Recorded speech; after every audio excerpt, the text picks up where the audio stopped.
Hi, I'm Richie Furay, and I'm here at the Rock and Roll Hall of Fame in Cleveland, Ohio. All right, you're playing a special benefit concert tonight too. Can you talk a little bit about that? Yeah, I'm doing a benefit for Mark Stefanski called Rhonda's Kiss, and what it is a fund, a foundation being set up for people, for inner city people that do not have the funds, basically, to get the medical treatment that they need when they're going through such a heavy time. It's something really great, and I'm really glad to be a part of this event. Right, yeah. And you have a new record out as well. I do have a new record called Hand in Hand, and I am very, very proud of it. Now, it just came out this year, is that correct? It was released in March, and it's still getting traction today, yeah. Where'd you go to record it? I went to Nashville, recorded it at the House of Blues.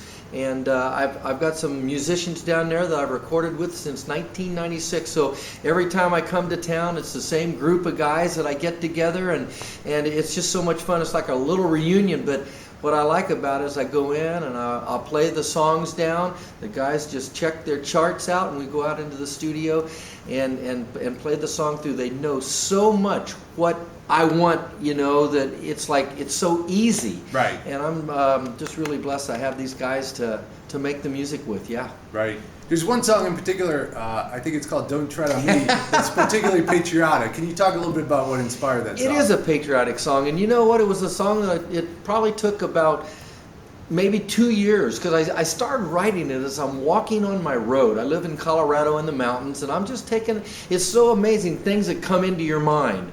And I got this idea for the first verse, and it was like, what in the world is this about? Right. And it just things began to develop about it, because I leave that first verse kind of open. You can figure out for yourself what happened to the guy, or what, right. where, what, but I think it became from, we are so polarized today as a nation. Yeah. And I love this country. Right. I mean, there's no greater country in the world than the United States of America, and I don't like the belittling of our country. And so that was the premise behind me wanting to really write that song. Let's talk. Right. Yeah. That's it. I think in the opening track, I forget the title, but you talk about a little bit, you look back fondly upon playing at the Troubadour in the 1960s. Talk a little bit about that and what it was like for you to look back at that time period, what you like so much about that. Well, it's the story of Poco. Right. I mean, we were the house band at the Troubadour when we got started. They swapped out us being able to rehearse there, to play there in the evening, so we became the house band at the Troubadour. But I just remember, it was right after the Springfield broke up, and people were just flocking to the Troubadour to hear us, but we were creating a new sound. Right. This was a sound that we wanted to bridge the gap between country music and rock and roll music, and as it says in the song, back then redneck and hippies didn't get along too well, but today, it's just music. So it's kind of neat to see what we established, what we did, has been accepted not only in Nashville today, because I mean they're playing the music that we actually started in 1969. So that was pretty much the the premise behind that. But just looking, we were just kids. We were just having fun. There wasn't so much of the scratch and claw and gotta do. All we were just happy to be playing music and to create this new sound, to see how it did take off, and it did become a very significant part of American musical history. I mean, there were a lot of groups, namely the Eagles, that took it off and took it to the limit, if you might. How do you compare your time with Poco with your time with Buffalo Springfield? I really found a time with Poco more of a family time rather than I did with Buffalo Springfield. Right. And things were going so fast. We were learning the music scene at that time. We were only together for 2 years. There were 9 people in and out of the band in 2 years. And so we really didn't, even though Stephen and I had been friends back in New York City as folk singers, we... it just didn't have that same kind of cohesiveness to me that we did when we put Poco together. Right.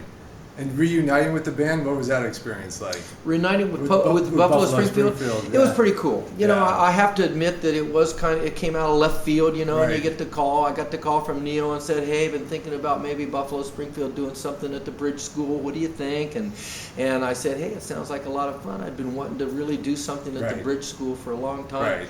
And you know, Stephen and Neil and I, along with Bruce and Dewey, tried to do something back in the 80s. Right. And it was a train wreck. Yeah. I mean, it was a nightmare.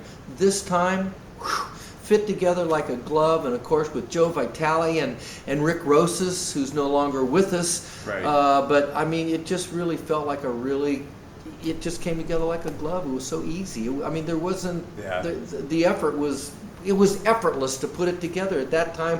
Right. Why not in the 80s? I don't know. I guess just the right timing. Right. And you ended up playing Bonnaroo too, right? We did play Bonnaroo, What was that 90,000 people. It was awesome. You know, that was the very last show that we Right. did. And when we walked on stage, I think the thing that I remember the most about Bonnaroo, other than in the afternoon, it was so hot there that I can't believe that people were actually hanging out Right. and all. But that evening, we had a nice, cool little mist come down. But it was the people that were standing out there. These were young kids, man, Right. that were mouthing the lyrics to our songs. They knew the songs, whether they were. No, I'm not talking about just for what it's worth now. Right. I'm talking about some of the obscure songs. Right, You know, right. they were mouthing the lyrics, man. It was pretty cool. So what do you got going on for the rest of the year? Well, I got my band, the Richie Furay Band, and I'm going to be doing. Got a little tour coming up in California real soon. Going to do about a week out there, and then going to be doing some more shows in the fall. So I just keep playing. I got a really good live band. So if you haven't heard the live band, good time to check it out.